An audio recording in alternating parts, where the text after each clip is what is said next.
오늘부터 여호수아 설교를 시작합니다. 시리즈 제목은 언약을 성취하라라는 제목으로 시작할 건데요. 원래 여호수아 설교는 예정이 없었습니다. 레위기 쪽을 하려고 계속 마음을 먹고 있었는데 새벽 기도를 계속 해나가면서 하나님이 주신 마음이 있어서 나눕니다. 여호수아 설교를 하면서 좀 우리 성도들에게 위로하고 격려하고 좀 소망이 되는 말씀을 좀 선포했으면 좋겠다. 그래서 눌려 있거나 좀 실패하거나 좀 우울해하거나 좀 답답한 분들에게 하나님의 말씀으로 좀 소망을 얻었으면 좋겠다. 이런 마음으로 메시지를 전합니다. 여호수아는요, 이스라엘 백성들이 요단강을 건너가서 가나안 땅을 정복한 이야기입니다. 너무나 잘 알고 있는 이야기죠. 가나안 땅에는 7개 부족과 31명의 왕들이 있었습니다. 이들을 다 이스라엘 백성들이 싸워서 이겨야 될 적이에요. 정복해야 될 문제들과 사건과 대적들이죠. 이스라엘 백성들이 가나안 땅을 정복할 수 있었던 이유가 뭐냐면 하나님의 언약을 붙잡고 하나님이 지시하신 방법대로 하나님의 인도를 따라서 끝까지 믿음의 도전을 멈추지 않았기 때문입니다. 다시 이야기합니다. 중요하니까. 하나님의 언약의 약속의 말씀 붙잡고 하나님이 지시하신 방법대로 하나님의 인도를 따라서 끝까지 믿음의 도전을 멈추지 않았습니다. 이 믿음의 도전을 함께 해가시길 주님의 이름으로 축복합니다. 여호수아는요, 과거에 있었던 전쟁 이야기로 끝나는 그런 스토리가 아니에요. 오늘 우리가 겪는 현실 문제와 사건과 대적을 이길 수 있는 영적 원리가 풍부하게 담겨 있는 책이 여호수아입니다. 우리의 삶의 현장에도 복음으로 이겨갈 7개 부족과 31명의 왕들이 존재합니다. 제가 생각해 보니까 31명의 왕들보다 더 많더라고요. 우리 안에요, 수도 없이 싸워 이겨야 될 적들이 있어요. 파도 또 나옵니다. 이겨도 또 나와요. 계속해서 발견되잖아요. 내 안에 이런 문제가 있었구나, 여기에 문제 때문에 내가 힘들구나, 이런 게 계속 발견되잖아요. 그래서 우리가 계속해서 이겨나가야 되는 거예요. 여러분, 우리의 인생, 우리의 가정, 우리의 삶의 터전에서 끊임없이 싸워야 될 이 대적들과 사건들, 이 사건들을 이기려면 문제를 바르게 진단을 해야 돼요. 왜 그 문제가 있는지 문제를 바르게 진단하고요, 하나님의 말씀의 원리를 따라서 이겨야 됩니다. 그래서 여호수아 설교가 진행되는 동안 우리의 문제가 드러나고 우리의 모든 문제가 하나님의 능력 가운데 다 해결되고 정복되는 역사가 있길 주님의 이름으로 축복합니다. 그럼 이 기대를 가지고 하는 거예요. 여호수아 설교가 몇 회까지 갈지는 모르겠지만 이 하나님의 원리를 함께 따라가 보자는 거예요. 문제를 함께 실험해 보자는 거예요. 하나님의 말씀 붙들고 실험하고 그것을 함께 이겨나가고 승리를 경험하자라는 거예요. 하나님의 역사는 항상 인간의 한계와 실패에서부터 시작됩니다. 이게 굉장히 중요해요. 하나님의 역사는 어디 시작되냐면 인간의 한계, 인간의 실패로부터 시작돼요. 왜냐하면 하나님의 역사는 기본적으로 구원의 역사예요. 그래서 믿음의 가장 드라마틱한 이야기가 구약에서는 바로의 종살이로 400년 동안 벗어나지 못했던 이스라엘 백성들을 하나님의 능력으로 구원한 사건이고요. 신약에서는 뭐예요? 죄와 사망과 사단의 권세 아래 짓눌려서 재앙과 저주 속에 살아가고 있던 우리를 예수님의 십자가로 온전히 구원한 사건이죠. 실패와 절망에서부터 하나님의 구원이 시작이 되는 거예요. 왜냐하면 하나님은 실패와 죽음과 사단의 권세를 무너뜨리고 우리에게 구원을 주시는 하나님이시기 때문에 그래요. 오늘 말씀을 이렇게 시작합니다. 1절과 2절을 한번 읽어볼까요? 같이 읽겠습니다. 시작. 여호와의 종 모세가 죽은 후에 여호와께서 모세의 수종자 눈의 아들 여호수아에게 말씀하여 이르시되 내 종 모세가 죽었으니 이제 너는 이 모든 백성과 더불어 일어나 이 요단을 건너 내가 그들 곧 이스라엘 자손에게 주는 그 땅으로 가라. 자, 오늘 말씀에 모세가 죽었다라고 2번이나 강조를 해요. 왜 강조를 할까요? 여러분, 모세는 이스라엘 백성들에게는 없어서는 안 될 존재입니다. 정신적인 지주예요. 모세가 이스라엘이었어요. 모세는 불가능을 가능케 한 인물이고요, 모세는 기적을 일으키는, 능력을 일으키는 인물이었습니다. 그런데 이런 모세가 정말 중요한 가나안 땅 정복을 앞두고 죽어버렸어요. 모세가 죽었다라는 건 뭐냐면 이스라엘 백성들이 믿었던 든든한 뒷배가 사라져버렸다는 거예요. 위기가 찾아온 거예요. 이스라엘 백성들에게 최대 위기가 찾아왔다는 거예요. 운동 경기에 비유한다면 이스라엘 백성들이 출애굽해서 요단강까지 오는 건 예선전이었습니다. 본선이 아니라 예선전이에요. 요단강을 건너고 가나안 땅을 정복하는 게 본선이고 결성이에요. 훨씬 더 어려운 적들이 있죠. 정복해야 될 7개 부족과 31명의 왕들과는 싸워보지도 않았어요. 그냥 광야를 지나오는 것만 해도 너무너무 힘들었어요. 이제는 진짜 적들하고 싸워야 되는 거예요. 본선 레이스가 시작이 되기도 전에 주전 선수인 모세를 잃어버린 거예요. 모세의 죽음은요, 희망이 사라진 걸 이야기를 하는 거예요. 두려움과 실패의 이 분위기를 들이온 게 뭐냐면 모세의 죽음이었습니다. 그러니까 이스라엘 백성들의 전체 분위기가 뭐냐면 쭉 가라앉았어요. 지금 가나안 땅을 정복해야 되는데 자기가 중천에도 지금 될까 말까인데 완전히 그냥 분위기가 쭉 가라앉아 버린 거죠. 그런데 하나님의 생각은 여호수아나 이스라엘 백성들의 생각과는 완전히 달랐습니다. 내 종 모세가 죽었으니 이제 너는 이 모든 백성과 더불어 일어나 이 요단을 건너 내가 그들 곧 이스라엘 자손에게 주는 그 땅으로 가라. 하나님은 마치 모세가 죽었기 때문에 이제 가나안 땅을 정복할 때가 됐다라고 이야기하는 것 같아요. 모세가 죽었기 때문에 이스라엘 백성들이 가나안 땅을 이제 정복할 수 있다라고 이야기하는 것 같아요. 이렇게 뉘앙스가 틀려요. 여러분, 하나님은요 항상 절망에서 소망을 이야기하시는 분이에요. 하나님은 실패에서 가능성을 이야기하십니다. 끝난 것 같은 상황에서 새로운 시작을 말씀하시는 분이 하나님이에요. 왜냐하면 하나님 자신이 소망이고 하나님 자신이 가능성이고 하나님 자신이 시작이시기 때문에 그래요. 그러니까 하나님이 함께 하시면 그곳이 소망이고 그곳이 시작이고 그곳이 희망인 거예요. 여기 보면 하나님은 모세가 죽었다고 해서 가나안 땅을 정복하는 계획을 취소하거나 변경하거나 축소하지 않으십니다. 여러분 3절과 4절 한번 읽어볼까요? 같이 읽겠습니다. 시작. 내가 모세에게 말한 바와 같이 너희 발바닥으로 밟는 곳은 모두 내가 너에게 주었노니 곧 광야와 이 레바논에서부터 큰 강 유브라데 강까지 해쪽 속의 온 땅과 또 해지는 쪽 대해까지 너희 영토가 되리라. 띄워주셔요. 그 다음 여기서 말하는 광야는 남쪽 경계입니다. 브엘세바 바로 밑에까지 남쪽, 애굽 바로 직전까지 남쪽 경계예요. 레바논은 북쪽 경계입니다. 지금의 시리아죠. 가장 위쪽 북쪽 경계예요. 그리고 이 큰 강 유브라데는 뭐냐면 동쪽 경계입니다. 유프라테스 강이죠. 저쪽 바벨론 쪽 있었던 그곳. 그리고 해지는 쪽 대에는 어느 쪽이죠? 해지는 쪽이니까 서해겠죠. 서해 경계예요. 그러니까 동서남북이에요. 하나님이 모세에게 약속하신 것에서 동서남북 한 뼘의 땅도 줄이지 않고 다 차지하게 하시겠다는 거예요.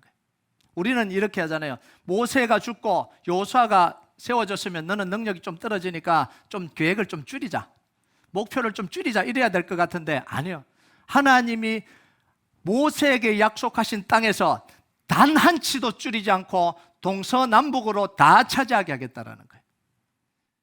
여러분, 하나님은요 모세가 죽었다고 슬퍼하고 있는, 두려워하고 있는 여호수아에게 새로운 시작을 말씀하시는 거예요.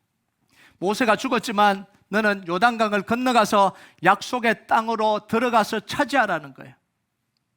절망의 자리에서 일어나라는 거예요. 두려움의 자리에서 일어나라는 거예요. 실패한 자리에서 일어나라는 거예요. 걱정하고 염려한 자리에서 일어나서 하나님의 말씀을 들으라는 거예요. 모세가 소망을 주는 게 아니라 하나님의 소망을 주시고 하나님이 시작을 주시고 하나님이 승리를 주십니다. 아멘 하십니까? 아무리 해도 말씀이 마음속으로 안 들어가는 거예요. 그렇게 이야기하는데도 우리에게요 힘을 주고 능력을 줬고 자신감을 주었던 것들을 우리가 좀 잃어버려도 괜찮습니다. 몇 번 실패를 경험해도 괜찮아요. 하는 일이 좀 막히고 있어도 괜찮습니다. 주눅들 이유가 없다라는 거예요. 왜냐하면 우리에게 구원을 주시는 하나님이 계시기 때문에 그래요. 소망을 주시는 하나님이 계세요. 새로 시작하게 하시는 하나님이 우리와 함께 계십니다. 하나님을 믿고 의지하고 따라갈 마음만 우리에게 있으면 된다라는 거예요. 여러분, 여호수아 설교를 시작하면서 끝날 때까지 하나님이 여러분의 마음에 새 마음 주시고 새 소망 주시고 새 영을 부어주시길 주님의 이름으로 축복합니다. 그래서 눌려있던 분위기가 확 뒤집어지고 다시 새롭게 되고 새로운 결단을 하고 새 마음이 일어나고 새로운 힘이 여러분 속에서 다시 일어나길 주님의 이름으로 축복합니다. 생각이 바뀌어져야 돼요. 마음의 갈망이 바뀌어져야 됩니다. 그래야 새로운 일이 일어나요. 늘 눌린 마음으로, 찌들린 마음으로, 실패한 마음으로, 상한 마음으로, 깨진 마음으로 주눅 들고 있으면 새로운 일이 일어나려고 그래도 일어날 수가 없는 거죠. 그래서 우리가 뭘 기도해야 되냐면 하나님, 내 안에 새 마음을 주십시오. 새 영을 주십시오. 다시 기대감을 주시고 소망을 주시고 다시 기도할 수 있는 힘을 주십시오. 우리가 이걸 바꿔내야 되는 거예요. 우리가 바꾸는 건 아니죠. 우리가 기도할 때 하나님이 우리 안에 그 마음을 약속대로 부어주시는 거예요. 여러분, 힘을 잃고 두려워하고 주저하는 이 여호수아에게 하나님이 새로운 시작과 소망을 말씀해 주시면서 해주신 이야기가 있어요. 그게 5절입니다. 5절 같이 읽겠습니다. 시작. 내 평생에 너를 대적할 자가 없으리니 내가 모세와 함께 있었던 것 같이 너와 함께 있을 것임이니라. 내가 너를 떠나지 아니하며 버리지 아니하리니. 여러분, 여기서 두 가지를 봐야 되는데, 하나는 뭐냐면 모든 문제의 해결의 능력은 사람으로부터 나오는 게 아니라 하나님으로부터 나온다라는 거예요. 하나님이 해결책입니다. 자, 그런데 하나님이 모세에게 말씀하시는 걸 한번 들어봐요. 내가 하겠다, 나만 믿어라, 나를 따라오라, 이렇게 이야기하지 않으시고 이렇게 이야기할 수도 있잖아요. 그런데 뭐라고 표현해요? 모세와 함께 있었던 것 같이 너와 함께 있을 것이다. 마치 이 여호수아의 마음을 꿰뚫어 보듯이 하나님이 여호수아에게 말씀해 주시는 거예요. 지금 여호수아 마음에 무슨 생각이 든 거예요? 모세 없이 어떡하지? 모세가 죽었는데 어떡하지? 그 마음을 꿰뚫어 보듯이 하나님은 뭐라고 이야기하냐면 내가 모세와 함께 있었던 것 같이 너와 함께 있을 것이다, 이렇게 말씀해 주시는 거예요. 여러분, 하나님이 모세와 함께 계셔서 모세가 바로를 이겼습니다. 홍해를 건넜어요. 광야의 모든 어려움을 하나님이 함께 계셨기 때문에 모세가 이겼습니다. 모세의 능력이 아니라 하나님의 능력이었어요. 자, 이걸 가장 많이 본 사람이 누굴까요? 여호수아예요. 옆에서 모두 다 지켜봤습니다. 이건 모세의 능력이 아니라는 걸 너무나 분명하게 지켜봤습니다.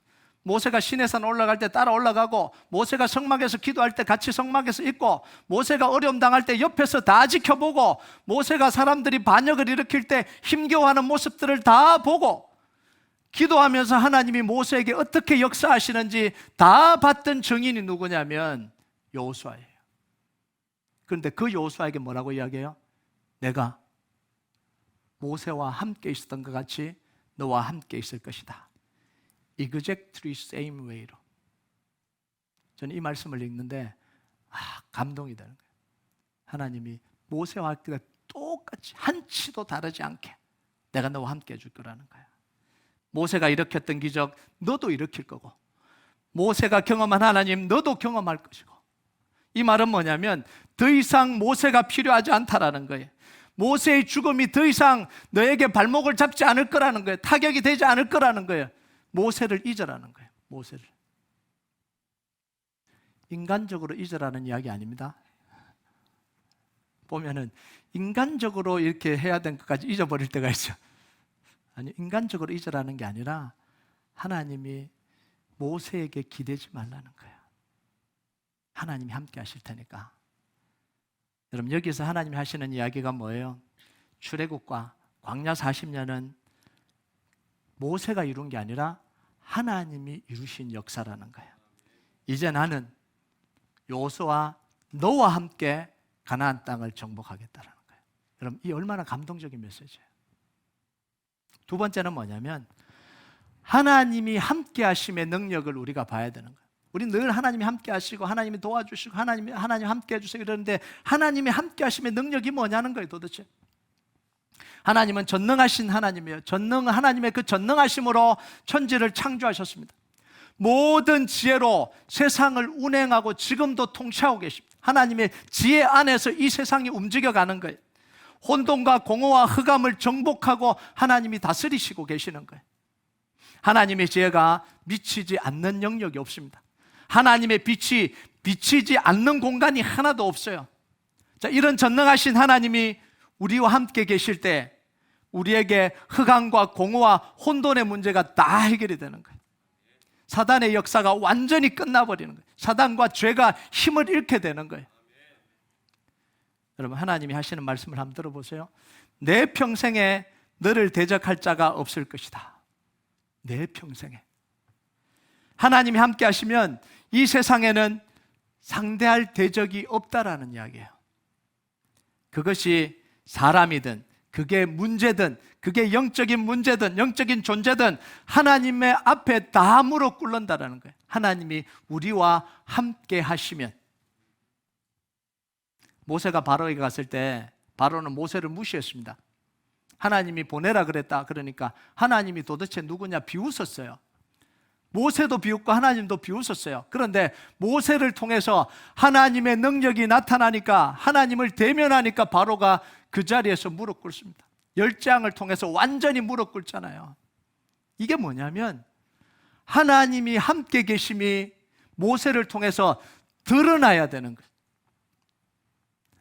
하나님이 함께 계신다 그래도 모세에게서 하나님의 함께 하심이 안 드러나니까 무시하더라는 거예요. 여러분, 우리는 그런 생각을 할 때가 있어요. 우리 하나님의 자녀니까 세상을 이기겠지. 우리 예배 드렸으니까 이번 주는 잘 되겠지. 하나님 사랑해 주시니까 뭐 다 잘 되게 해주겠지. 아니에요. 우리 안에서 하나님의 살아계심이 드러나지 않으면 세상은 우리를 무시할 거예요. 비웃을 거예요. 그래서 우리 안에서 뭐가 드러나야 돼요? 하나님의 함께 하심이 드러나야 되는 거예요. 그게 뭘 통해서 드러나겠어요? 기도하고 하나님의 은혜를 구하고 하나님의 약속의 말씀을 또 받고 하나님이 주시는 방법을 따라서 삶의 현장에서 실제로 그렇게 적용해보고 살아볼 때 하나님의 역사가 우리를 통해서 드러나는 거예요. 자, 그러면 하나님이 어떻게 함께 하실 수 있냐라는 거예요. 우리는 하나님의 눈으로 볼 수 없잖아요. 하나님 나와 함께 계세요. 옆에 이렇게 손잡고 갈 수도 없잖아요. 안 보이는데 어떻게 합니까? 눈에 보이지 않는 하나님이 눈에 보이는 분으로 오신 분이 누구예요? 예수님이에요. 마태복음 1장 23절 한번 볼까요? 같이 읽겠습니다. 시작. 보라, 처녀가 잉태하여 아들을 낳을 것이요 그의 이름은 임마누엘이라 하리라 하셨으니 이를 번역한 적 하나님이 우리와 함께 계시다 함이라. 예수님이 뭐예요? 하나님이 우리와 함께 계시. 임마누엘. 그 하나님이 우리와 함께 계시는 게 예수님이에요. 그 예수님이 이 땅에 오셔서 십자가에서 죽으시고 부활하시고 승천하셔서 죄로 인한 모든 문제를 다 해결하셨습니다. 사단의 문제, 죄의 문제, 지옥의 문제, 죽음의 문제, 우리가 당해야 될 모든 고통의 문제를 다 해결하셨어요. 눈으로 보여주셨잖아요. 병자를 고치시고 예수 이름으로 귀신이 쫓겨나는 걸 보여주시고 믿음으로 나아갈 때 하나님께서 예수님이 역사하시는 걸 다 보여주셨잖아요. 다 보여주시고 예수님이 십자가에 달려 돌아가시면서 그 모든 걸 다 이루셨어요. 그 예수님을 우리의 구주와 구원자와 주님으로 영접할 때 그 예수님이 우리 안에 들어오십니다. 이게 임마누엘이에요. 하나님이 우리와 함께 계신다라는 거예요. 그래서 요한일서 5장 11절에 13절 같이 읽겠습니다. 시작. 또 증거는 이것이니 하나님 우리에게 영생을 주신 것과 이 생명이 그의 아들 안에 있는 그것이니라. 아들이 있는 자에게는 생명이 있고 하나님의 아들이 없는 자에게는 생명이 없느니라. 내가 하나님의 아들을 이름을 믿는 너에게 이것을 쓰는 것은 너희로 하여금 너에게 영생이 있음을 알게 하려 함이라. 자, 뭐라고 이야기해요? 예수님 안에 생명이 있다라는 거예요. 그리고 그 예수님을 영접할 때 그 생명이 우리 안에 들어온다라는 거예요. 그래서 예수님을 구주와 주님으로 고백하고 영접한 사람은 그 예수 생명이 우리 안에 들어와 있다라는 걸 알게 하겠다라는 거예요. 하나님이 함께 계신다라는 걸 알려주려고 요한이 이 복음서를 썼다라는 거예요. 예수님을 믿는 너희는, 예수님을 영접하고 구주로 영접하고 주인으로 삼고 살아가는 너희 속에는 이미 하나님이 그 속에 함께 하신다라는 걸 알려주기 위해서 썼다라는 거예요. 자, 그런데 중요한 게 있어요. 그게 뭐냐면 이 영접하는 거예요. 예수님을 우리의 구원자와 주님으로 영접합니다. 여러분은 다 예수님을 구주와 주님으로 영접하셨습니까? 아멘. 아멘 했다면 제가 말하는 게 맞아야 됩니다. 예수님을 구원자로 영접했다라는 건 이런 겁니다. 예수님이 십자가에서 나의 모든 문제를 다 해결하셨다라는 걸 믿는 거예요. 그리고 예수님을 통해서 나의 모든 문제가 해결된다라는 사실을 믿는 겁니다. 이걸 구원자로 믿는다라고 이야기를 하는 거예요. 그러면 내 모든 문제를 해결하기 위해서는 누구한테 가야 돼요? 장로님 찾아가고 목사님 찾아가고, 그게 아니고 문제가 생길 때마다 이 문제는 누가 해결한다고요? 예수님이 해결하시니까 누구에게 가야 돼요? 예수님께 나아가는 거예요. 여기까지가 뭐냐면 구원자로 영접하는 거예요. 두 번째, 예수님을 주인으로 영접한다라는 건 뭐냐면 내 모든 문제에 있어서 하나님의 방법을 따르겠다라는 거예요. 예수님을 영접한다라는 건 뭐냐면 예수님의 이름만 빌려서 사용하는 게 아닙니다. 오늘날 현대 그리스도인들 중에 예수님의 이름만 빌려서 사용하는 분들이 굉장히 많아요. 여러분, 이름을 빌린다는 건 뭐냐면 비즈니스 할 때 이름을 많이 빌리시잖아요. 라이센스 없는 사람 라이센스 빌리고, 이름 빌려서 사용하는데 비즈니스는 누구 마음대로 해요? 자기 마음대로 하잖아요. 이름 준 사람 마음대로가 아니라 자기 마음대로 하는 거예요. 이게 뭐냐면 이름을 도용하는 거죠.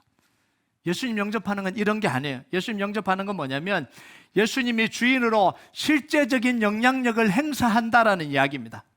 모든 결정에 예수님이 관여하신다라는 거예요.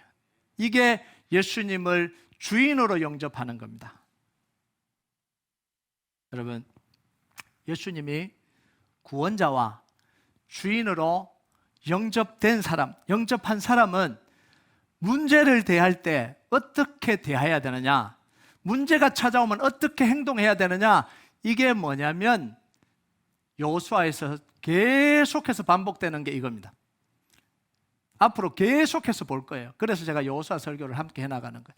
이 여호수아는 뭐냐면 하나님의 주인 삼고 하나님의 인도를 받고 하나님께 모든 주권을 다 내어드리고 가나안 땅을 어떻게 정복해 나가냐, 7개 부족 31명의 왕들을 어떻게 정복하느냐, 실제적인 지침서가 바로 여호수아예요. 그러니까 우리가 문제를 볼 때마다 이걸 하나씩 우리가 배워나갈 겁니다. 여러분, 하나님이 여호수아와 함께 해주신다라는 건 뭐냐면 약속이잖아요. 선포입니다. 선언입니다. 이 말만 들어도 힘이 나잖아요. 여호수아에게 내가 너와 함께 하겠다, 이런 말만 들어도 힘이 나잖아요. 자, 그래서 우리에게도 마찬가지예요. 하나님 우리와 함께 계신다, 예수의 이름으로 기도하면 응답된다, 이런 선포만 들어도 힘이 나잖아요. 예수의 이름으로 기도하면 모든 것이 다 이 사단이 쫓겨나가고 귀신이 쫓겨나가고 영적으로 이길 수 있다, 이렇게 하잖아요. 자, 그런데 선포와 선언만으로는 충분하지 않다라는 거예요. 하나님의 약속을 믿음으로 현실 문제와 싸울 때 하나님의 함께 하심이 드러납니다. 하나님 나와 함께 계시죠? 함께 계시면 안 드러나요.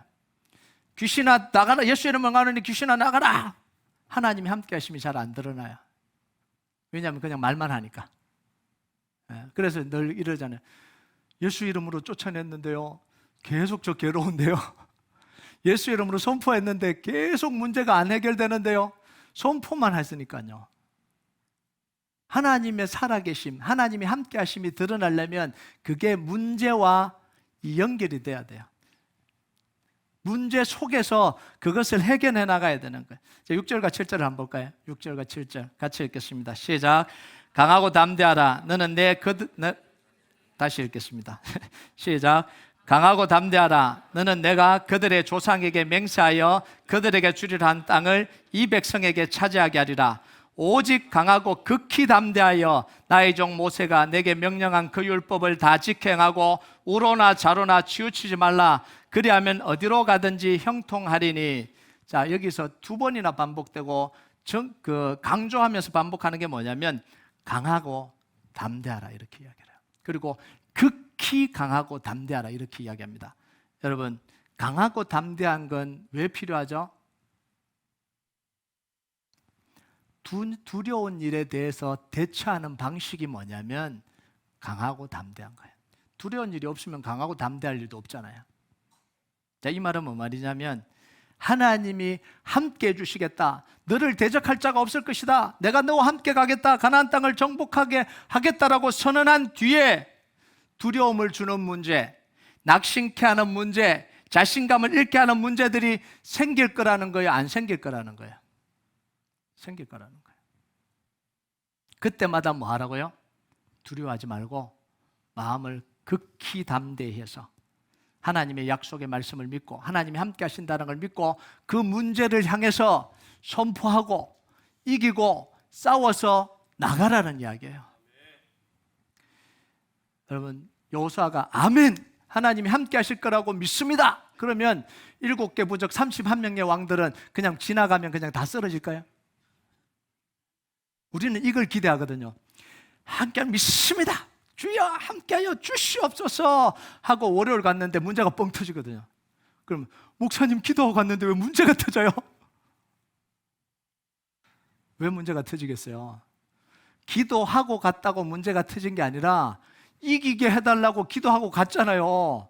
그 문제가 터지면 뭘 해야 되는 거예요? 이겨야 되는 거잖아요. 사용해야 되는 거잖아요. 적용해야 되는 거잖아요. 그래야 하나님이 함께 하심이 나타나는데 어이구 큰일 났네, 기도 안 해야 되겠다, 이런 분들도 계세요. 기도하니까 자꾸 문제가 터지니까 목사님 저 기도하기도 겁나고 기도 안 할래요. 이 정말 말이 안 되는 이야기를 말이 되는 것처럼 하고 그렇게 해요. 여러분, 문제를 이기는 실제적인 방법을 8절에다 기록해 놓고 있어요. 8절 같이 읽겠습니다. 시작. 이 율법책을 내 입에서 떠나지 말게 하며 주야로 그것을 묵상하여 그 안에 기록된 대로 다 지켜행하라. 그리하면 내 길이 평탄하게 될 것이며 내가 형통하리라. 자, 한번 보세요. 모세가 죽었어요. 여호수아가 새로 지도자가 됐습니다. 여호수아가 이스라엘 백성들을 이끌고 갈 때에 얼마나 많은 문제들이 생길까요? 얼마나 사람들이 여호수아를 모세와 비교하면서 비판하고 깔아내리고 끌어내리려고 하고 그렇게 욕하려고 하고 그런 일들이 얼마나 많겠어요. 모세 때는 안 그랬는데, 모세가 있었으면 이런 문제는 아무것도 아니었는데 모세가 없으니까 어쩔 수 없구나. 여호수아를 향해서 뭐라고 이야기했겠어요? 역시 자격이 안 되는 사람이구나. 얼마나 많이 말을 했겠어요. 말을 안 해도 눈빛으로 다 했을 겁니다, 아마. 그죠? 말을 안 한다고 뭐 그러냐요? 눈빛으로 레이저 다 쏘잖아요, 이렇게. 목사님, 저는 아무 말도 안 했는데 저 집사님이 저래요. 레이저 다 쏴놓고는. 여호수아가 아무 말하지 않아도 그 기운을 얼마나 느꼈을까요? 스스로 느끼는 그 기운이 얼마나 두려웠을까요? 여호수아가 감당하지 못할 일이 얼마나 많이 일어났겠어요. 감당하기 버거운 적들이 매일매일, 문제들이 매일매일 터져 나오잖아요. 그런 상황이 생길 때마다 여호수아는 모세가 있었더라면, 내가 모세가 아니니까 나는 안 되는구나, 이런 생각을 하지 말라는 거예요. 두려움과 패배의식과 자기 연민에 빠지지 말라는 거예요. 우리는 너무 쉽게 이러잖아요. 하나님, 기도했는데도 안 되네. 역시 나는 안 되나 보다. 목사님은 기도하면 들어준다는데 나는 기도해도 안 되네. 나는 안 되나 보다. 다른 사람은 한두 번 하니까 이루어지는데 나는 세네 번 해도 안 되는구나. 내 인생은 이런가 보다. 이 꼴로 살아야지. 자기 연민에 빠지지 말라는 거예요. 어려움이 찾아올 때마다, 사람들이 낙심하고 시험 들게 할 때마다, 자책감과 두려움이 몰려올 때마다 포기하고 도망치는 게 아니라 뭘 하라고요? 이 율법책을 내 입에서 떠나지 말게 하라는 거예요. 율법책을 펴들고 하나님의 약속의 말씀을 또 읽으라는 거예요. 두려움이 찾아오면 또 약속을 확인하라는 거예요. 펼쳐서 또 확인하라는 거예요.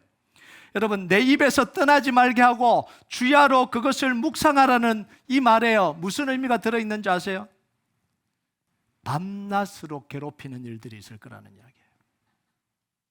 여러분, 문제가요, 낮에만 있다가 밤에 사라지지 않아요. 밤낮 괴롭혀요. 밤낮. 하루 종일 두렵고 화가 나고 절망이 찾아오고 몸이 부들부들 떨리고, 이런 감정 나는 느끼기도 싫은데 계속해서 찾아와요. 이런 생각하기 싫은데 계속해서 찾아와요. 좀 떠났으면 좋겠어요. 이런 생각 안 했으면 좋겠어요. 그런데 찾아오는 걸 어떻게 해요? 미움이 찾아오고 분노가 찾아오고 두려움이 찾아오고 시기하면 그 질투심이 막 찾아오고, 안 떠나는 걸 어떻게 해요? 밤낮으로 안 떠나는 걸 어떻게 해요? 이런 일이 생길 때마다 뭐 하라고요? 더 말씀을 붙들고 그 말씀을 입으로 선포하고 두려움을 이기라는 거예요. 두려움과 문제가 크면 더 자주 하나님을 찾고 더 자주 복음으로 선포하라는 거예요. 두려움과 불신앙이 내 마음을 장악하지 않도록, 내 생각을 다 장악하지 않도록 믿음으로 고백하고 선포하고 대적 기도하고 몰아내라는 거예요. 여러분, 예수의 이름으로 명하노니 나가라, 이렇게 하면 어떻게 되는지 아세요? 2초 뒤에 또 찾아와요. 사라져버리면 좋겠는데 머리를 괴롭히는 이 생각들아, 미움과 예수의 이름으로 나가라, 그런데 딱 2초 뒤에 찾아와요. 계속해서 반복이 됩니다. 그럼 저게 수도 없이 많이 겪었어요. 계속해서 기도하는 거예요. 계속해서요. 잠잘 때 뭐 하는지 아세요? 밤에는요 더 괴로워요. 잠잘 때는 베개 붙잡고 기도합니다. 하나님, 이기게 해주세요. 예수님은 나갈지. 한 2번 반복해서 기도하니까 잠들더라고요. 제가 한번 카운트를 해봤어요. 몇 번 만에 잠드나. 그래도 보통 한 2번 하니까 잠이 들더라고요. 근데요, 또 꼭 또 2번 만에 잠드는 건 아니더라고요. 5번, 6번 했는데 또 잠이 안 와요. 근데 기도하고 또 잠들고 또 아침이 되고, 그러면서 이겨가는 거예요. 이겨가야 돼요. 여러분, 다윗이 그렇게 이겨갔어요.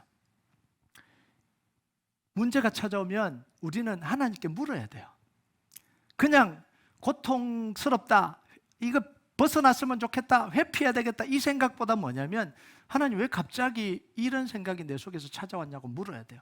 이 고통이 내 인생 속에 왜 찾아왔는지 물어야 돼요. 정말 하기 싫은 생각을 왜 자꾸 내 속에서 드는지 이걸 물어야 돼요.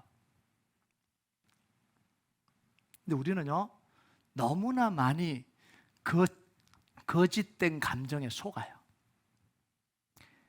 거짓된 감정을 깨트리는 게 뭔지 아세요? 그게 하나님의 말씀이에요. 거짓된 감정은요, 내 생각으로 못 깨트립니다. 내 생각해봐야 그 감정 안 깨트려요. 더 화가 나요. 무시하고 부정하고 뭐 원망하는 것밖에 없죠. 근데 말씀은요, 이 거짓된 생각과 말씀을 깨트리는 거예요. 이게 말씀의 능력이에요. 여러분, 시편 56편 2절 3절 한번 볼까요? 같이 읽겠습니다. 시작. 내 원수가 종일 나를 삼키려 하며 나를 교만하게 치는 자들이 많사오니 내가 두려워하는 날에는 내가 주를 의지하리다. 내가 하나님을 의지하고 그 말씀을 찬송하올지라. 내가 하나님을 의지하였은즉 두려워하지 아니하리니 혈육을 가진 사람이 내게 어찌하리까. 여러분, 다윗을 대적하는 원수들이 다 일어났어요. 얼마나 많았어요. 다윗을 삼키려고 했어요. 자, 그런데 사실은요, 하나님이 다윗과 함께 계시기 때문에 다윗을 삼킬 수가 있어요, 없어요? 없어요. 하나님이 사울 왕이 다 죽이려고 하는데도 다 피하게 하십니다. 사울의 손에 넘겨주지 않았다, 이렇게 이야기합니다. 자, 그런데 다윗에게는요, 거짓 두려움이 계속해서 몰려드는 거예요. 너는 이제 곧 죽을 거야. 너를 따르는 사람들이 다 너를 따르는 줄 아냐? 이제 밤이 되면 너를 묶어서 넘길 거야. 너를 따르는 사람 중에 배신자가 있을 거야.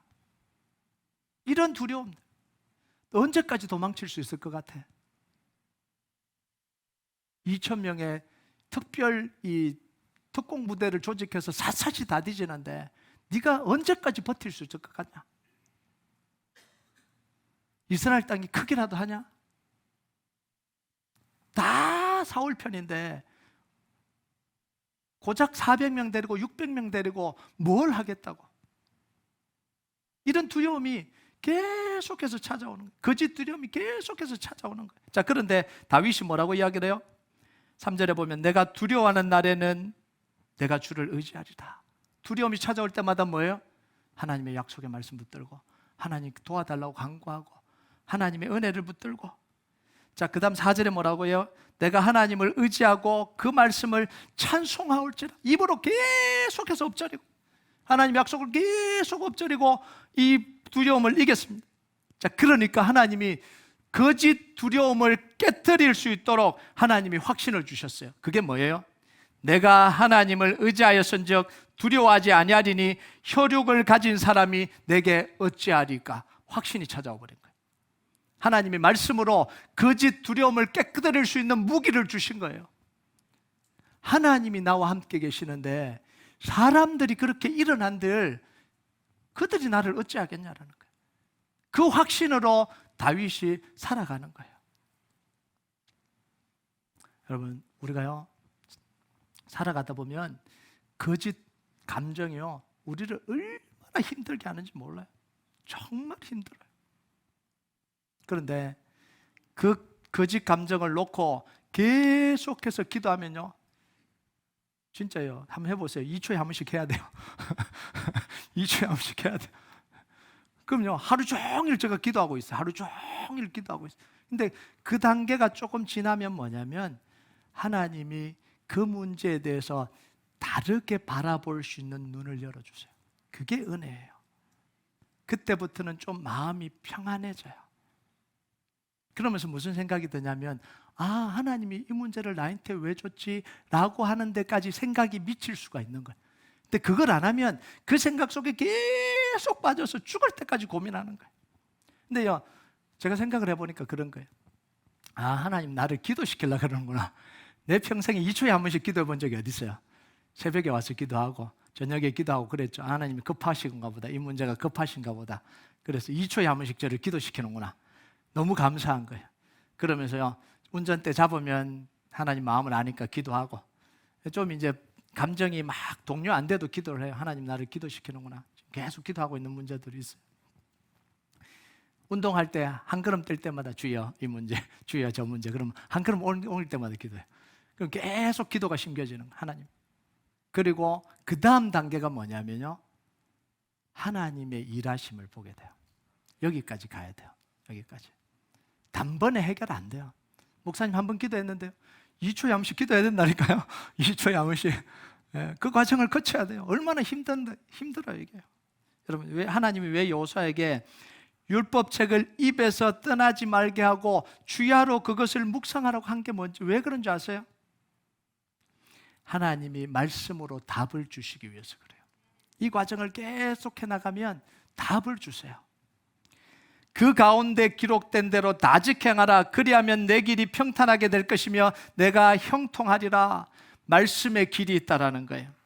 우리가 하나님의 도우심을 구하고 말씀을 펴들고 지혜를 구하고 하나님의 도우심을 구할 때 그 말씀을 통해서 하나님이 성령으로 지혜를 주시는 거예요.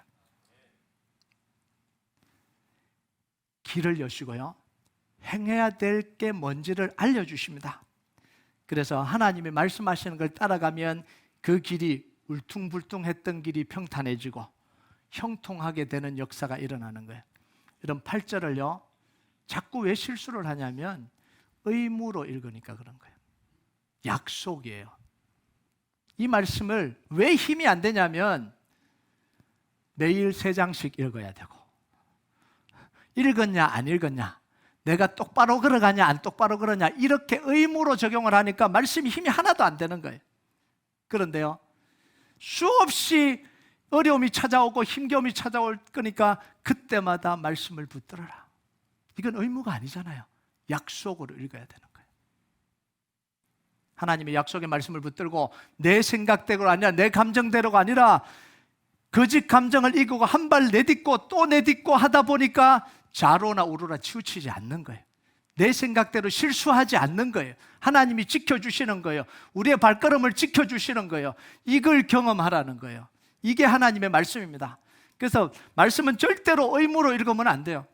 근데 한국교회가 의무로 읽는 걸 훈련을 시켜버렸어요. 너 몇 장 읽었냐? 이번 주 몇 장 읽었어? 너 똑바로 살았냐? 이렇게 나오니까 말씀이 다 의무가 되어버린 거죠. 하나님 말씀은 의무가 아니라 능력입니다. 생명의 양식이에요. 우리의 길을 보여주는 하나님의 지혜예요. 그것을 찾으라는 거예요. 그래서 하나님 말씀을 따라가면 길을 만드시고요, 하나님이 길을 만드시는 분이잖아요. 광야의 길을, 사막의 강을. 이런 문제가 일어나고 두려움이 찾아오고 고통이 찾아올 때에 내 생각으로 문제를 이기려고 하면 안 돼요. 내가 뭔가를 궁리해서 문제를 풀어보려고 하면 더 큰 올무에 빠집니다. 궁리해봤자 뭐 하겠어요? 복수하면 하는 거고. 궁리해봤자 뭐 하겠어요? 부정하는 거고. 궁리해봤자 뭐 하는 거예요? 미워하는 것밖에 더 나오겠어요? 하나님께 기도하고 물어야 돼요. 하나님께 원인이 뭔지, 내가 왜 이렇게 요동치고 있는지 들어야 되는 거예요. 거짓 감정과 생각을 주는 이 사탄의 이 계략을 분별해내야 되는 거예요. 아, 내가 지금 또 조롱당하고 있구나. 내가 또 이용당하고 있구나. 내가 왜 이렇게 화를 내지? 왜 이렇게 분노하지? 왜 이렇게 낙심하지? 왜 이렇게 또 안 한다고 포기하지? 그 속에 지금 내가 속고 있다는 걸 우리가 발견해야 되는 거예요. 그 내가 발견할 수 있는 게 아니라 하나님이 조명해 주셔야 되는 거예요. 성령님은 조명하시는 분이잖아요. 조명이 뭐예요? 비춰주시는 거예요. 빛을 이렇게 숨겨진 걸 비춰주시는 거예요. 여러분, 여호수아가 가져야 될 자신감과 이 담대함의 근거는 자기 자신이 아니에요. 이스라엘 백성들도 아니에요. 아, 이스라엘 백성들 중에 자기 편도 있고 자기를 따르지 않는 사람도 있으니까 자기 편을 찾아서 더 강하게 해서 좀 나가 힘을 얻어야 되겠다. 그게 아니라는 거예요. 사람들은 그러죠. 반대하면 내 편이 누구냐 막 모아서 그래도 내 편이 이 정도 있으니까 내가 힘을 얻어야지, 이렇게 하잖아요. 그게 아니었다라는 거예요. 하나님의 약속의 말씀입니다. 말씀을 강하게 붙들면 강하게 붙들수록 지혜가 생기고 길이 보이고 자신감이 생기고 능력이 생긴다라는 거예요.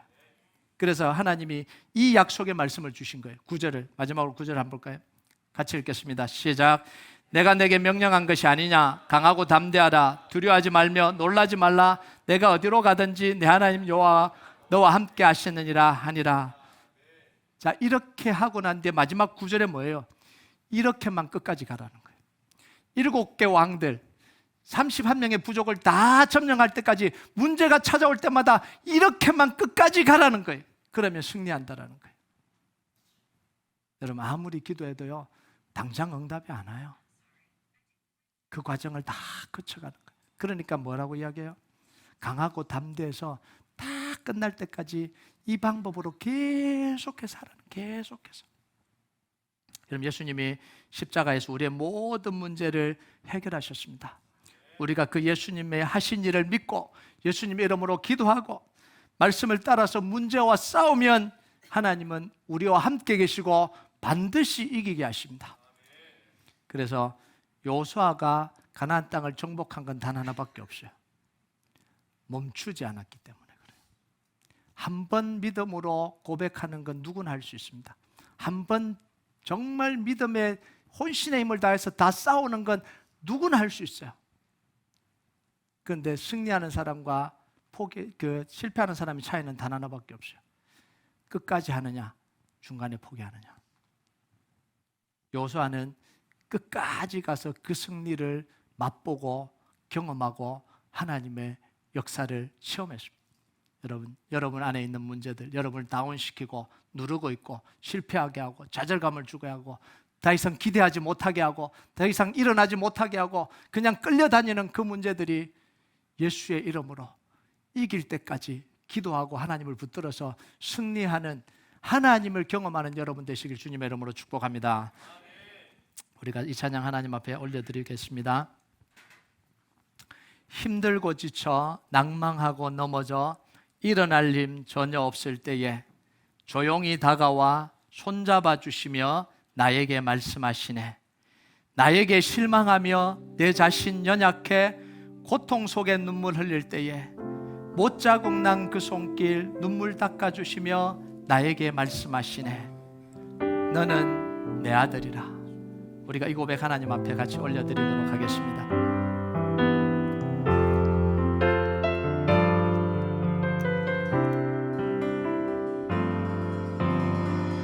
힘들고 지쳐 낭망하고 넘어져 일어날 일 전혀 없을 때 조용히 다가와 손잡아 주시며 조용히 다가와 손잡아 주시며 나에게 말씀하시네. 나에게 실망하며 내 자신 연약해 고통 속에 눈물 주님의 그 못자국 난 그 손길 우리의 눈물 닦아주시며 주시며 나에게 말씀하시네. 너는 내 아들이라. 너는 내 아들이라. 오늘날 내가 너를 알거다. 너는 내 아들이라.